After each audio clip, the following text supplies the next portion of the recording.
أعوذ بالله من الشيطان الرجيم. بسم الله الرحمن الرحيم.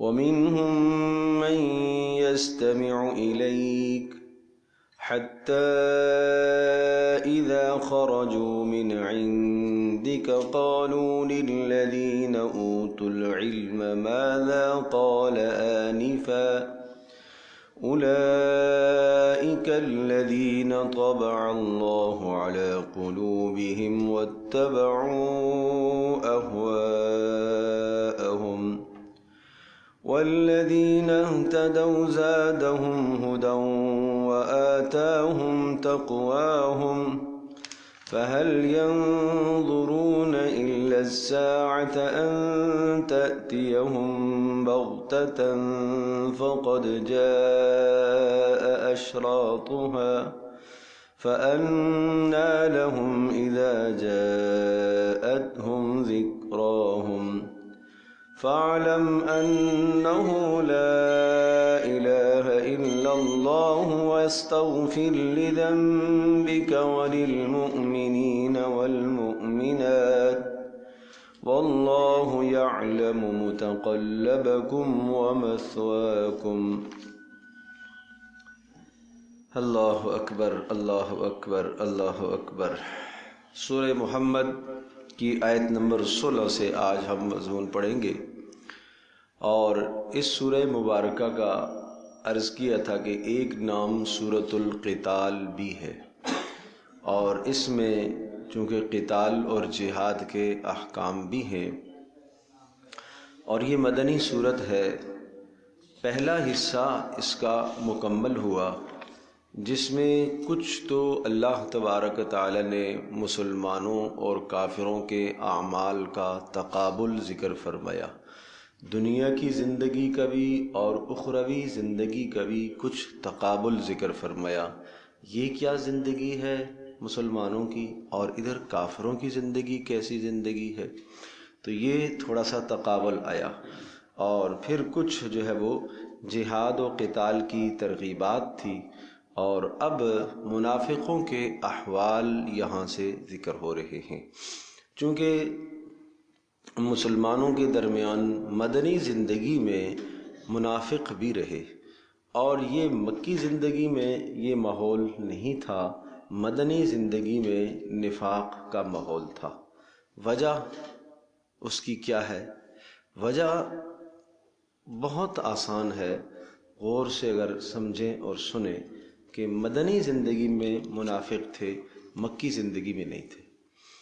وجہ اس کی یہ ہے کہ مکہ مکرمہ کے اندر مسلمان ہونے کا مطلب یہ ہوتا تھا کہ اپنے آپ کو 100% مصائب کے سامنے لا کے کھڑا کرنا ہے، اور ان مصائب میں موت بھی ہو سکتی ہے، تباہی اور ہلاکت بھی ہو سکتی ہے، کچھ بھی ہو سکتا ہے.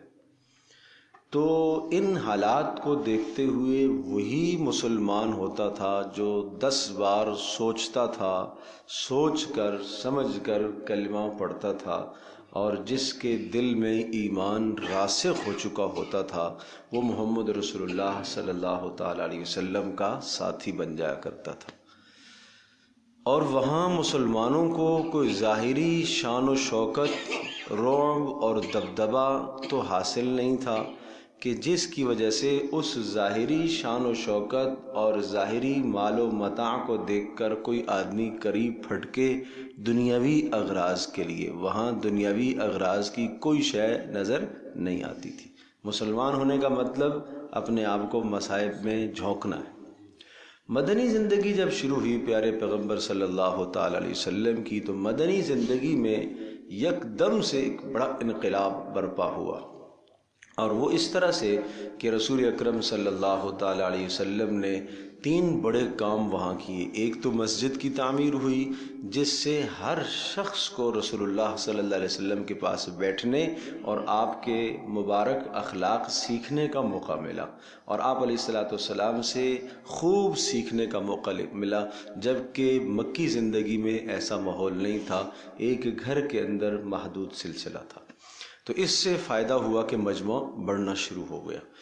دوسرا بڑا کام آپ نے کیا، انصار و مہاجرین کے درمیان میں آپ نے مواخات اور بھائی چارگی قائم کی۔ اس بھائی چارگی کا نتیجہ یہ ہوا کہ جو باہمی قریشی اور غیر قریشی کا جو تصور تھا وہ تصور مٹ گیا۔ یعنی قریش کو جو اپنے قریش ہونے پر ناز تھا اور اس میں ایک بہت بڑی اپنے لیے فوقیت سمجھتے تھے، اور یہ تو تجارتی لوگ تھے سارے جو مکہ سے آنے والے، ہجرت کرنے والے تھے، اور مدینہ کے اندر جو لوگ آباد تھے وہ کھیتی باڑی کرنے والے تھے، تو یہ بالکل ان کا ایک الگ مزاج، ان کا ایک الگ مزاج، دونوں میں مواخات قائم کرنے کے نتیجے میں باہمی رواداریاں، محبتیں اور بڑھیں، اور اسلام کی اور مسلمانوں کی تعداد جو پہلے سے تھی اس میں استحکام اور قوت بڑھنا شروع ہو گئی۔ تیسرا کام آپ نے یہ کیا کہ مدینہ منورہ کے قرب و جوار میں جتنے بھی لوگ تھے جو یہود تھے ان سے آپ نے جو ہے وہ ایک معاہدہ کر دیا، اور وہ معاہدہ یہ کیا کہ آپ نے ہمارے خلاف نہیں ہونا ہے، اور کوئی بھی لشکر اگر آپ پر حملہ آور ہوگا تو ہم آپ کی حمایت نہیں کریں گے، ہمارے اوپر ہوا تو آپ ہماری حمایت نہ کرنا، نہ آپ نے ہمارا ساتھ دینا ہے نہ مخالفت کرنی ہے، البتہ اگر مدینہ شہر پر کوئی حملہ آور ہوا تو ہم دونوں مل کر اس کا مقابلہ کریں گے۔ تو اس کا فائدہ یہ ہوا کہ یہاں سے امن ہو گیا، اور پھر قرب و جوار کے جتنے بھی چھوٹے چھوٹے قبائل تھے، مدینہ میں جو بڑے 3 قبائل تھے ان سے مصالحت ہوئی، اور جو قرب و جوار کے چھوٹے چھوٹے قبائل تھے ان سے بھی آپ نے اسی طرح سے معاہدے فرمائے۔ ان معاہدوں کے نتیجے میں بڑا فائدہ کیا حاصل ہوا کہ جو لوگ مشرکین مکہ، قریش مکہ کی طرف ذہن رکھتے تھے، تو ان معاہدوں کے ذریعے سے وہ جو ان کے ساتھ رواداری اور تعلق داری اور نرمی کا رویہ رکھتے تھے، مسلمانوں کے ساتھ معاہدہ ہونے کے بعد وہ تعلق جو قریش کے ساتھ تھا وہ کچا پڑ گیا، اور مسلمانوں کے ساتھ تعلق مضبوط ہو گیا۔ وہ قبائل جو بالکل نیوٹرل تھے، جو نہ ادھر تھے نہ ادھر تھے بلکہ منتظر تھے کہ کیا اونٹ کس کروٹ بیٹھتا ہے، کون غالب آتا ہے، مسلمان یا قریش غالب آتے ہیں، تو جو بھی غالب آئے گا ہم دیکھ لیں گے اس کی طرف، تو وہ ان کے ساتھ بھی آپ کے معاہدے ہوئے، تو وہ بھی آپ علیہ الصلوۃ والسلام کے کسی نہ کسی درجے میں حمایتی بن گئے۔ اب آہستہ آہستہ جو ہے معاملہ آگے بڑھتا چلا جا رہا ہے، مسلمانوں کو ایک شان و شوکت، ایک قوت اور ایک طاقت حاصل ہو رہی ہے، اور پھر خاص طور پر بدر میں مت پوچھیں، جو بہت بڑی کامیابی بدر میں ہوئی، تو اب نظر یہ آ رہا تھا کہ آئندہ کا مستقبل جو ہے مدینے کی سیاسی حالات جو ہے، مدینے کے سیاسی حالات مسلمانوں کے ہاتھ میں، مدینے کا اقتدار ان کے ہاتھ میں۔ جب مدینے کا اقتدار ان کے ہاتھ میں ہے تو اب ہمیں ان کے ساتھ مصالحت کسی نہ کسی درجے میں کر لینی چاہیے۔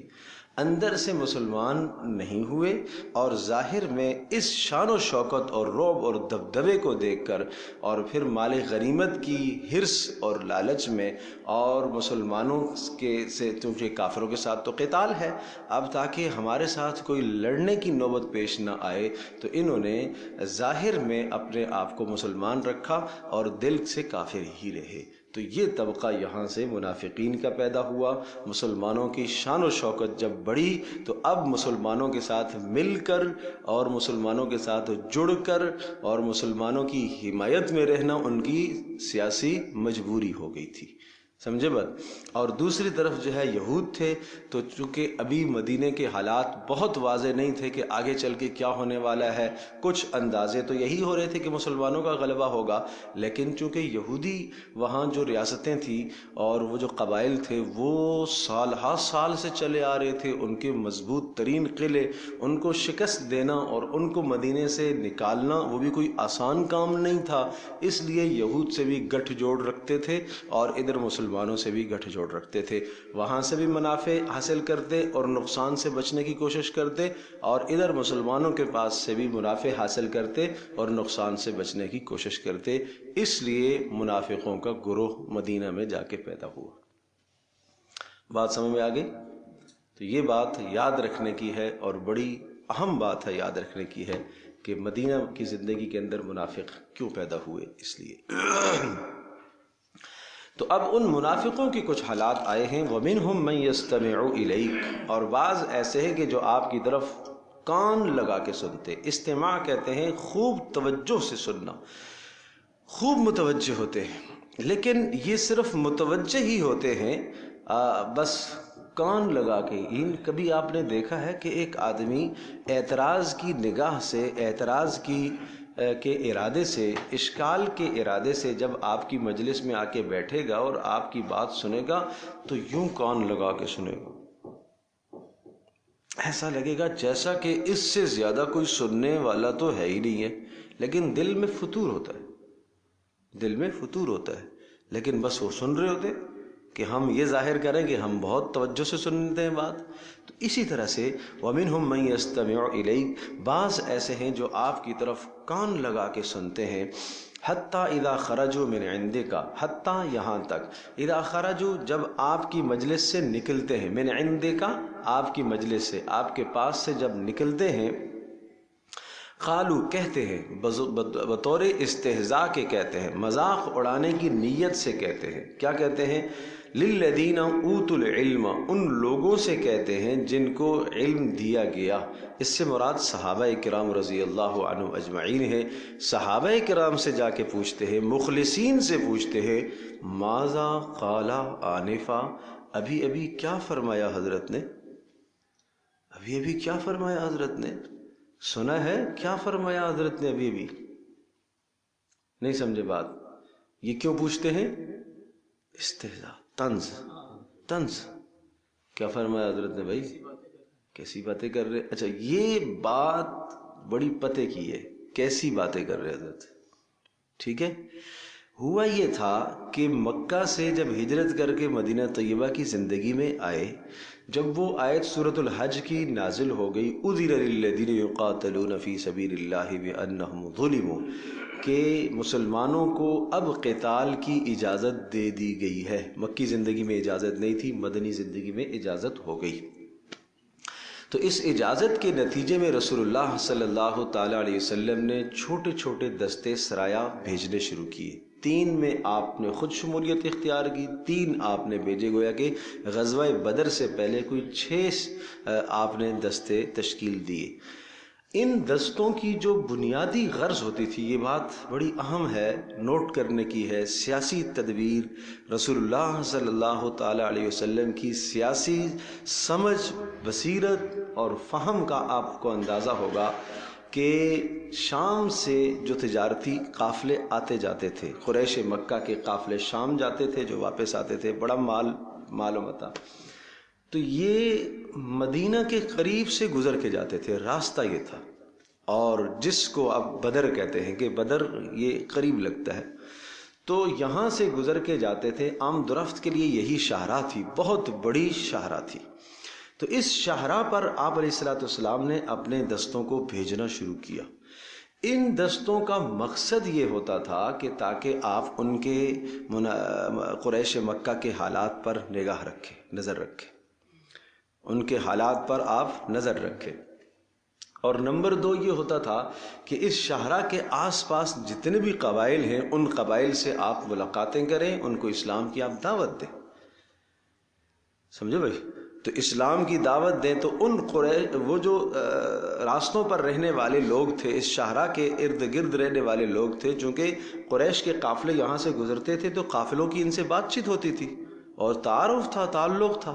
تو اب مسلمانوں کے دستے جب اسی شاہراہ پر گھوم رہے ہیں اور جا رہے ہیں اور آ رہے ہیں، تو ان جو ہے نا شاہراہ کے آس پاس جو رہنے والے آبادیاں ہیں، ان آبادیوں کو اسلام کی طرف دعوت دے رہے ہیں، راغب کر رہے ہیں۔ تو اس طرح سے اسلام کا حلقہ وسیع ہو رہا ہے۔ اور اب بات یہ ہے کہ جب یہ دستے چھوٹے چھوٹے بھیجنا شروع کیے تو منافقوں نے یہ کہنا شروع کر دیا کہ کیا ضرورت ہے اس کی، ابھی کوئی قریش مکہ کی طرف سے کوئی جارحانہ عمل تو نہیں آیا نا، ابھی آپ ہجرت کر کے آ گئے ہیں، وہ وہاں سکون سے ہیں، آپ یہاں سکون سے ہیں، تو کیا ضرورت ہے پھڈے مول لینے کی؟ نہیں سمجھے؟ تو جہاں پر بھی کہیں آیت جہاد کی نازل ہوتی نا، اور وہاں حکم آتا باہر نکلنے کا، لڑنے کا، قتال کا، جہاد کا، تو اس پر کیسی باتیں کرتے ہیں یار، کیسی باتیں کرتے. ماذا قال آنفا، یہ کیا کہا انہوں نے؟ کیا اس وقت کے حالات اس کی اجازت دیتے ہیں؟ اس وقت کے حالات اس چیز کی اجازت دیتے ہیں کہ ہم ایسا کریں؟ یہ ہے مسئلہ. ہاں یہ ہوتا ہے کہ دوسروں کے حوصلوں کو پست کرنا، کمزور کرنا، ان کو جو ہے نا بزدل بنانا. آگے آئے گا، دیکھیے گا. ماذا قال آنفا، کیا کہا ابھی حضرت نے، کیسی بات کی ہے؟ تو آگے اللہ نے اعلان فرمایا اولئک الذین طبع اللہ علی قلوبہم، اللہ نے ان کے دلوں پر مہر لگا دی ہے، اور واتبعوا اہواءہم، یہ خواہشات کے پیروکار ہے.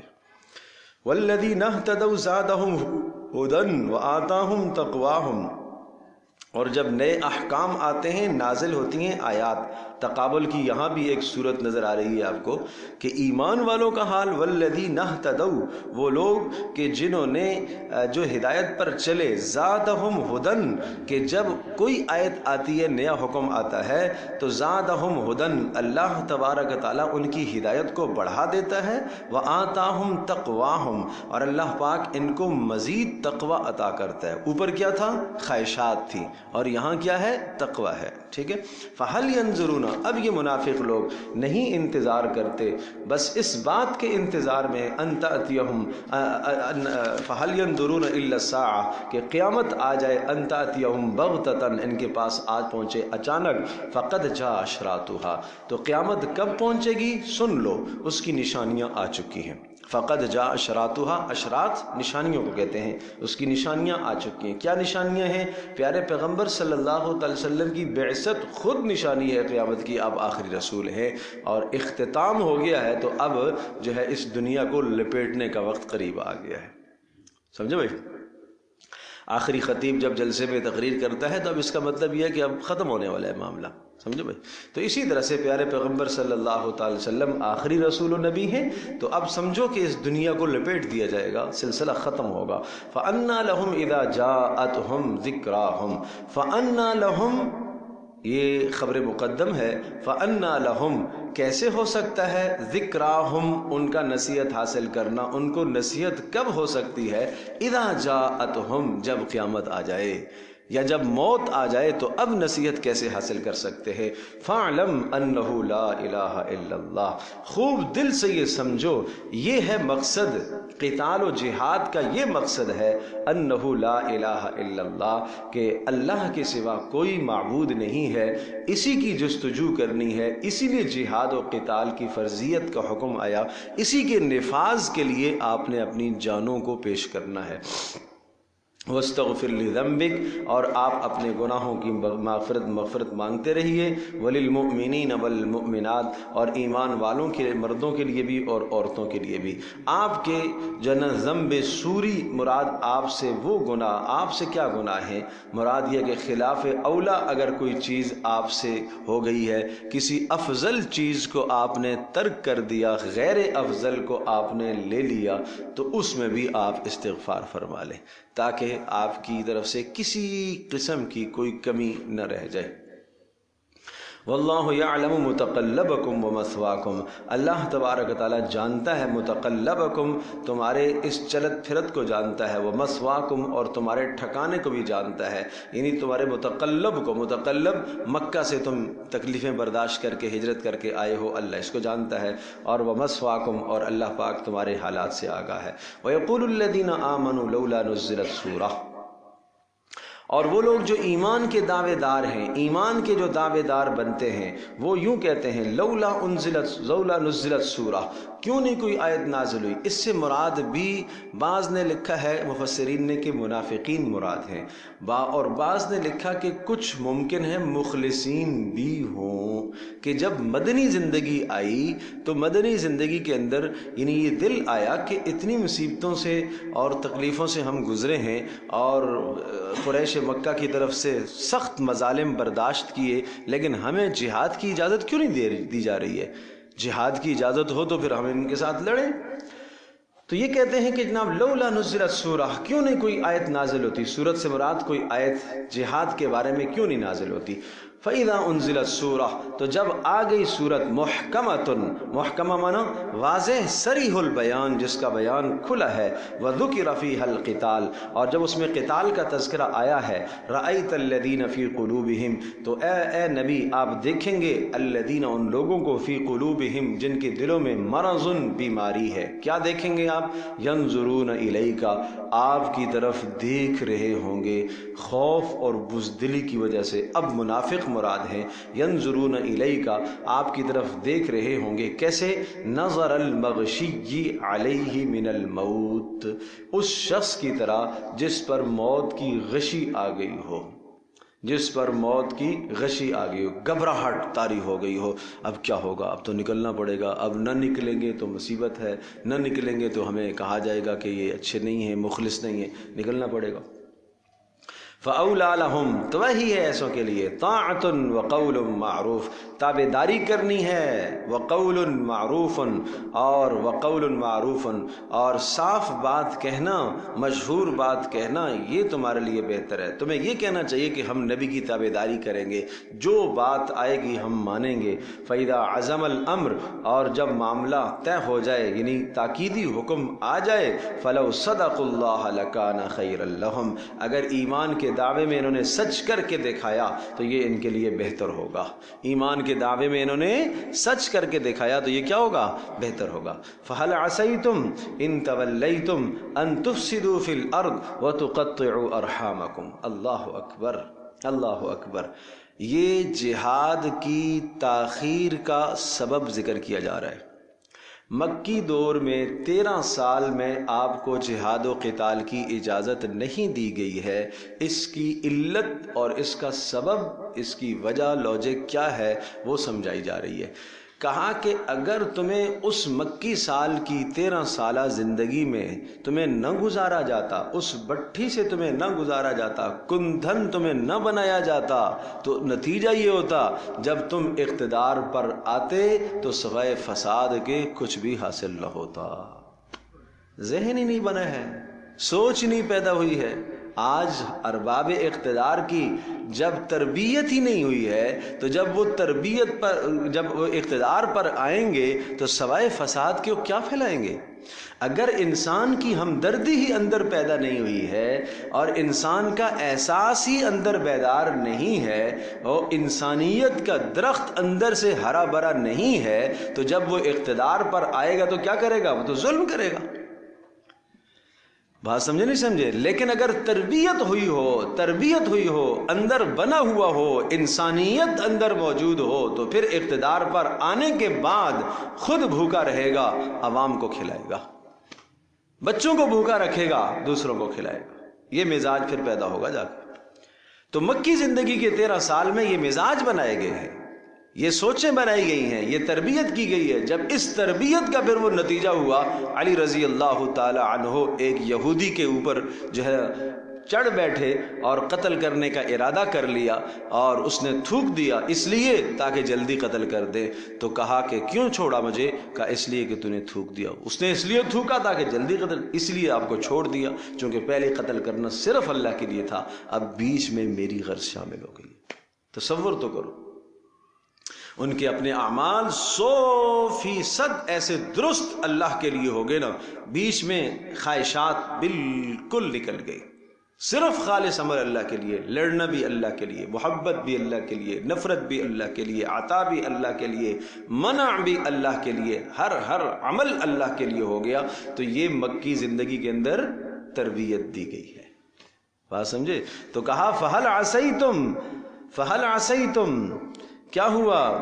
اس لیے اگر تم حاکم بن جاؤ، اگر تمہیں حکمران بنا دیا جائے، ان تولیتم اگر تمہیں حکمران بنا دیا جائے، ان تفسدوا فی الارض تو تم فساد پھیلاؤ گے زمین میں، وتقطعوا ارحامکم اور پھر رشتہ داریوں کو تم کاٹو گے، اس لیے کہ تمہارے مقصود اپنا پیٹ اور اپنا بینک بیلنس بھرنا ہوگا، تو اس سے رشتہ داریاں قطع ہوں گی۔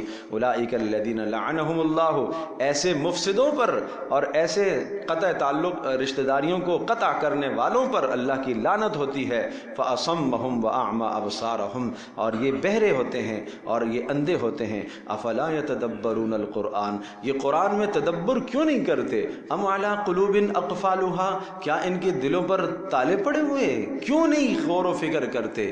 یہ مکی حالات سے آگاہ کیوں نہیں ہے کہ وہاں کس قدر مصائب سے مسلمانوں کو گزارا گیا، کندن بنایا گیا، تکالیف سے گزارا گیا. اب اگر تمہیں اسی طرح سے بغیر تکلیف سے گزارے ہوئے اقتدار پر لایا جائے تو پھر تم کتنے فساد پھیلاؤ گے؟ تمہیں فکر کرنی چاہیے. تو یہ ایک عمومی آیت ہے جو دعوت دے رہی ہے تدبر قرآن پر. بہت سخت ڈانٹ ہے.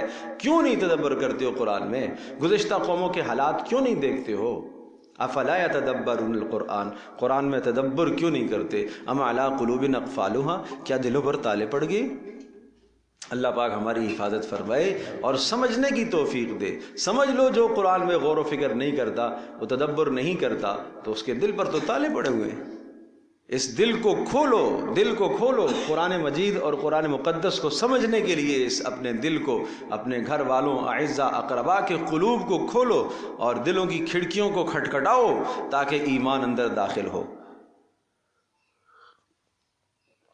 ان الذین ارتدوا علی ادبارہم، بے شک وہ لوگ ارتدوا علی ادبارہم جو پیٹھ پھیرتے ہیں، علی ادبارہم مرتد ہوتے ہیں، من بعد ما تبین لهم الہدی، دلائل کھل کے عقلی اور نقلی دلائل آ جانے کے بعد.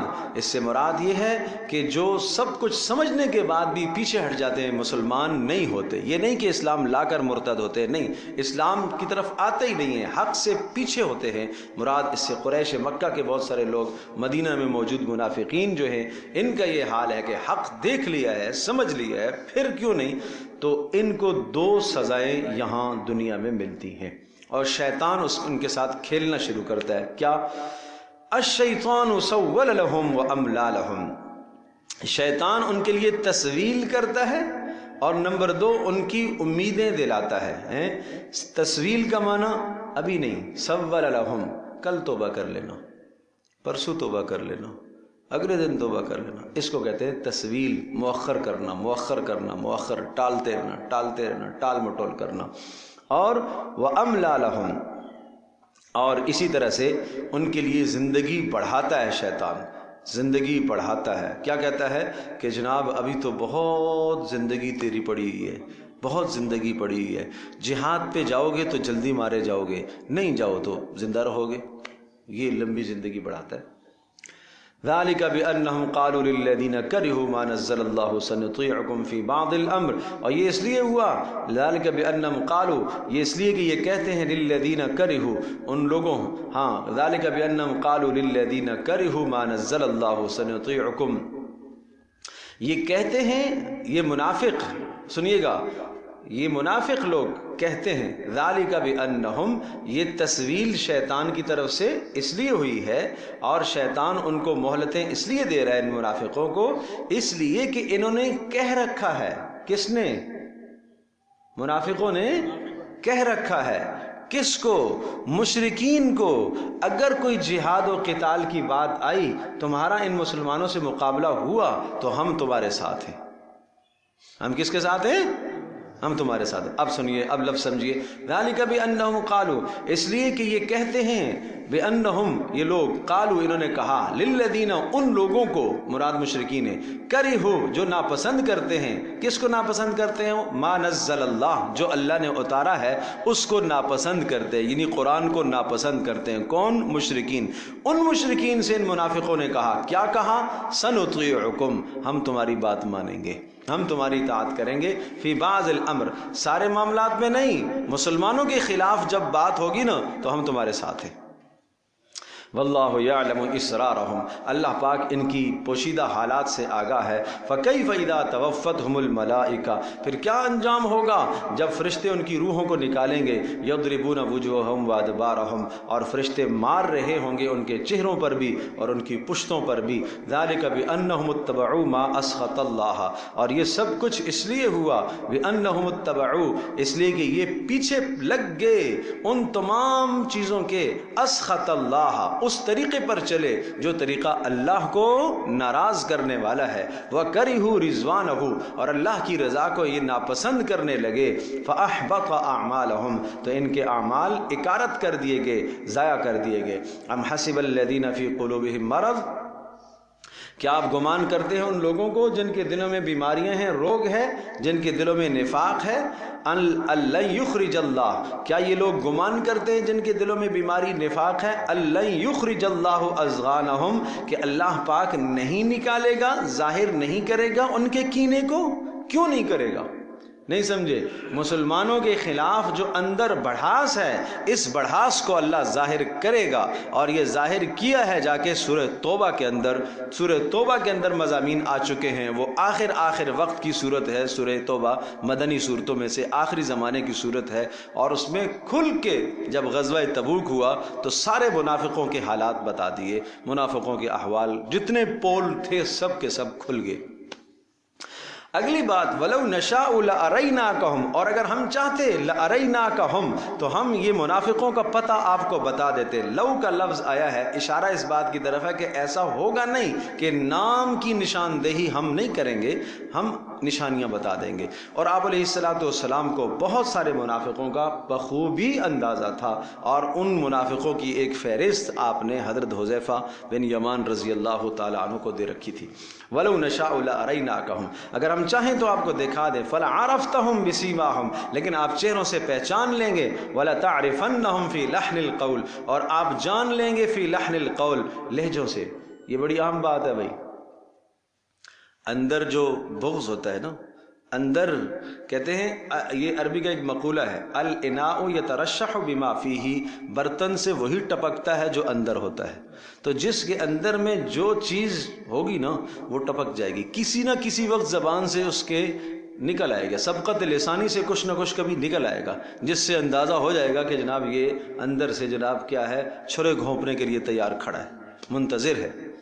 تو یہ ہے وَلَتَعْرِفَنَّهُمْ فِي لَحْنِ الْقَوْلِ، آپ جان لیں گے اس کو لحن القول، کس سے؟ لہجے سے آپ پہچان لیں گے، اسلوب سے، باتوں کے اندازے سے آپ جان لیں گے کہ جناب یہ منافق ہے۔ وَاللَّهُ يَعْلَمُ أَعْمَالَكُمْ، اللہ ان کے اعمال کو جانتا ہے۔ وَلَنَبْلُوَنَّكُمْ، اور علت یہ ہے ہم جہاد و قتال کا حکم اس لیے بھی دے رہے ہیں، ہم جاننا چاہتے ہیں، حتیٰ نعلم المجاہدین، تاکہ تم میں سے جو لوگ جہاد کرنے والے ہیں ان کو ہم جدا کریں، والصابرین، اور جو ثابت قدم رہنے والے ہیں تاکہ ہم ان کو علیحدہ کریں، وَنَبْلُوَ أَخْبَارَكُمْ، اور تاکہ ہم ان کے حالات کو خوب جانچ لیں، ان کے حالات کو جانچیں کہ یہ کتنے پکے ہیں۔ إِنَّ الَّذِينَ كَفَرُوا وَصَدُّوا عَن سَبِيلِ اللَّهِ، بے شک وہ لوگ جنہوں نے کفر کیا، وَصَدُّوا عَن سَبِيلِ اللَّهِ، اور اللہ کی راہ سے روکا، مراد اس سے مشرکین ہیں، وَشَاقُّوا الرَّسُولَ، اور رسول کی مخالفت کی، مِن بَعْدِ مَا تَبَيَّنَ لَهُمُ الْهُدَى، بعد اس کے کہ ہدایت ان کے سامنے کھل کے آ چکی،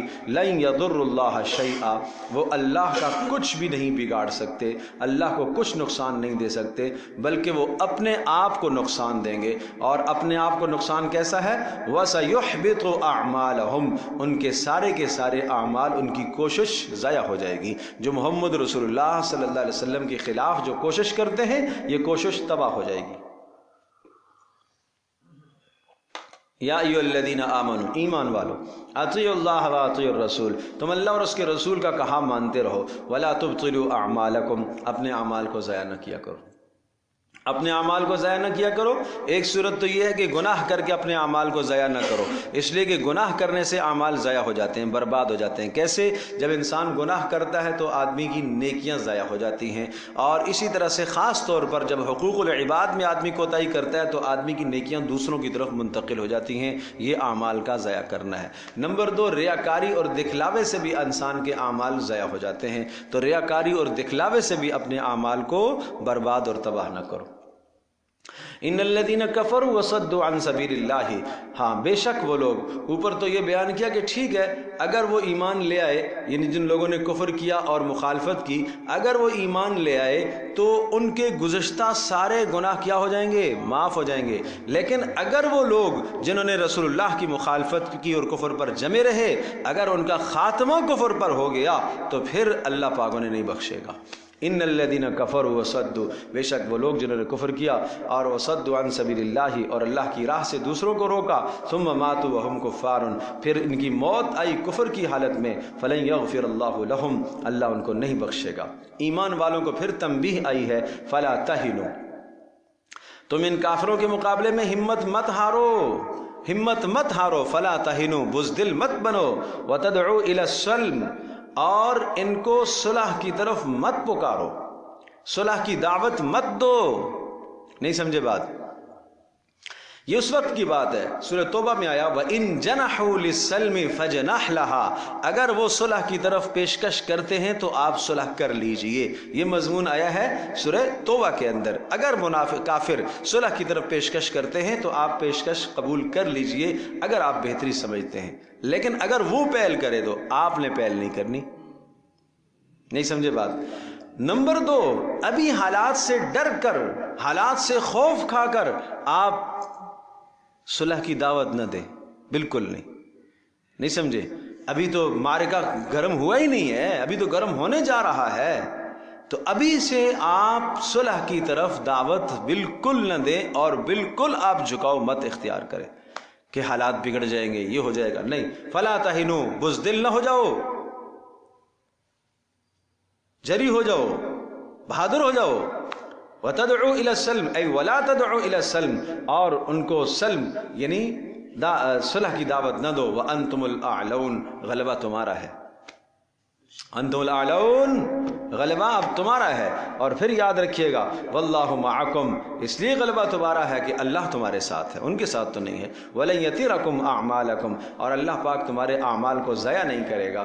باقی یہ ہے کہ جہاد و قتال میں نکلنے کے لیے دنیا کی زندگی مانے ہے، اللہ کی عبادت کرنے کے لیے، اللہ کے احکام پر عمل کرنے کے لیے اور دین پر چلنے کے لیے دنیا کی زندگی رکاوٹ ہے، کہ دنیا کی زیب و زینت، دنیا کی چہل پہل، ریل پہل اور مزے یہ چھٹ جائیں گے تو سنو، انما الحیات الدنیا لعب ولہو، بے شک دنیا تو کھیل تماشا ہے، لعب ہے، لعب ہے، لعب ہے، غیر باقی رہنے والی شے نہیں ہے، باقی رہنے والی شے نہیں ہے، لہو غیر مفید ہے، غیر مفید ہے۔ وَإِن تُؤْمِنُوا وَتَتَّقُوا يُؤْتِكُمْ أُجُورَكُمْ وَلَا يَسْأَلْكُمْ أَمْوَالَكُمْ، اور فرمایا اگر تم ایمان رکھتے ہو اللہ پر، وَتَتَّقُوا، اور بچتے ہو کفر سے، شرک سے، رسول کی مخالفت سے، يُؤْتِكُمْ أُجُورَكُمْ، اللہ تمہیں تمہارے اجر دے گا، وَلَا يَسْأَلْكُمْ أَمْوَالَكُمْ، اور اللہ تم سے تمہارے مال نہیں مانگتا۔ ان یسألکموہا، اور سن لو اگر اللہ پاک تم سے تمہارے مال مانگ لے، ان یسألکموہا، اگر وہ مال اللہ تم سے مانگ لے، فیحفکم، اور اس کے بعد اللہ پاک تم سے مال مانگ بھی لے، سوال بھی آ جائے کہ راہ میں خرچ کرو، فیحفکم، اور پھر تمہارے اوپر تنگی کر دے، تو تبخلو، تو اکثر تم میں سے بخل کریں گے پھر، وَيُخْرِجْ أَضْغَانَكُمْ، اور اس وقت اللہ پاک ظاہر کر دے گا تمہاری اس ناگواری کو، کھول کے رکھ دے گا، تمہارے اندر کی جو بات ہے وہ ساری اللہ کھول کے رکھ دے گا۔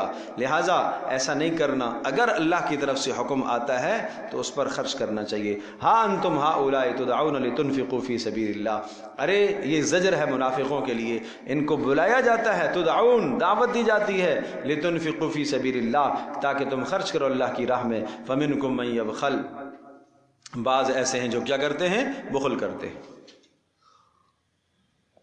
وَمَن يَبْخَلْ، اور جو بخل کرتا ہے، فَإِنَّمَا يَبْخَلُ عَن نَفْسِهِ، بے شک وہ بخل کرتا ہے اپنے ہی بارے میں، معنی یہ ہے کہ اپنا ہی نقصان کرے گا۔ وَاللَّهُ الْغَنِي، اللہ تبارک و تعالیٰ تو غنی ہے، اس کو کسی شے کی ضرورت نہیں ہے، وَأَنْتُمُ الْفُقَرَاء، اور تم سب کے سب کیا ہو؟ فقیر ہو، تم سب کے سب محتاج ہو اللہ کی طرف۔ وَإِن تَتَوَلَّوْا، یہ بڑی سخت بات ہے بھائی، یہ بڑی سخت وعید ہے، یہ سب سوچیں سب سمجھیں بھائی۔ وَإِن تَتَوَلَّوْا، اور یاد رکھو اگر تم نے اللہ اور اس کے رسول کی اطاعت سے منہ موڑا، تم نے جہاد و قتال سے منہ موڑا، تم نے اگر ایسا کیا یستبدل قوما غیرکم، اللہ پاک تمہاری جگہ دوسروں کو لائے گا، ثم لا یکونوا امثالکم، پھر وہ تمہاری طرح نہیں ہوں گے۔ تو اللہ پاک نے کوئی بھی کام اگر سونپا ہے، اگر اس کام کو اگر آپ نہیں کریں گے اور سستی کریں گے تو اللہ کا فیصلہ ہے کہ اللہ آپ کو ہٹا کر دوسروں کو لائے گا، آپ کو ہٹا کر اللہ دوسروں کو لائے گا، اور پھر وہ دوسرے تمہاری طرح نہیں ہوں گے، وہ بڑھ چڑھ کر کام کریں گے۔ اس لیے جو آدمی جس کام میں لگا ہوا ہے، اگر کوئی دینی سلسلہ اس کے پاس ہے، جہاد و قتال، تبلیغ کا، تدریس کا، پڑھانے کا، کسی بھی سلسلے میں اللہ اس سے کوئی بھی دین کا کام لے رہا ہے، دنیا کے نفع کا کوئی بھی کام، ایمان والوں کے نفع کا کوئی بھی کام اللہ اس سے لے رہا ہے، اسے شکر ادا کرنا چاہیے اور اسے بہت محنت کے ساتھ اس کام کو آگے بڑھانے کی کوشش کرنی چاہیے۔ اور اگر وہ سستی کرے گا تو اللہ تبارک و تعالیٰ اس کو ہٹائے گا، اس کی جگہ پر اللہ دوسروں کو لائے گا۔ بس کافی ہے، مجھے جانا ہے کسی تقریب میں انشاءاللہ۔ الحمدللہ رب العالمین والصلاة والسلام علی سید الانبیاء والمرسلین وعلی آلہ وصحبہ اجمعین۔ اللهم ارحمنا بالقرآن العظيم واجعله لنا إماما ونورا وهدى ورحمة، اللهم ذكرنا بما نسينا وعلمنا بما جهلنا وارزقنا تلاوته آناء الليل وأطراف النهار واجعله لنا حجة يا رب العالمين، اللهم استر عوراتنا وآمن روعاتنا، اللهم حبب لنا الإيمان وزينه في قلوبنا، اللهم كره لنا الكفر والفسوق والعصيان، اللهم اجعلنا من الراشدين المهديين يا رب العالمين، اللهم تقبل منا إنك أنت السميع العليم وتب علينا إنك أنت التواب الرحيم، وصلى الله تعالى على خير خلقه محمد وآله أجمعين۔